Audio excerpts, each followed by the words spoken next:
আমরা জানি আমাদের জন্য নদীর অনুকূল স্রোত নাই, আমরা নদীর পাল্টা স্রোতে সাঁতার কাটছি। আমরা দমে যাব না ইনশাআল্লাহ, আমরা মঞ্জিলে পৌঁছবো এই জাতিকে নিয়ে, মুক্তির মঞ্জিলে।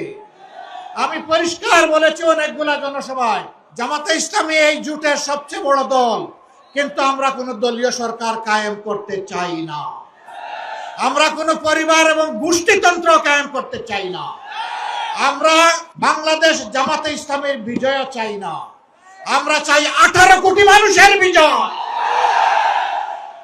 তিস্তা পার থেকে এই বিজয়ের আওয়াজ শুরু হয়েছে সারা বাংলায়।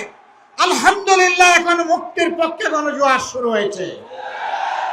এবারকার এই গণজোয়ার মানে 24-এর সেই আন্দোলনের তেজ, ওই আন্দোলনকে আমরা বুকে নিয়ে সামনে এগিয়ে যাবো ইনশাআল্লাহ।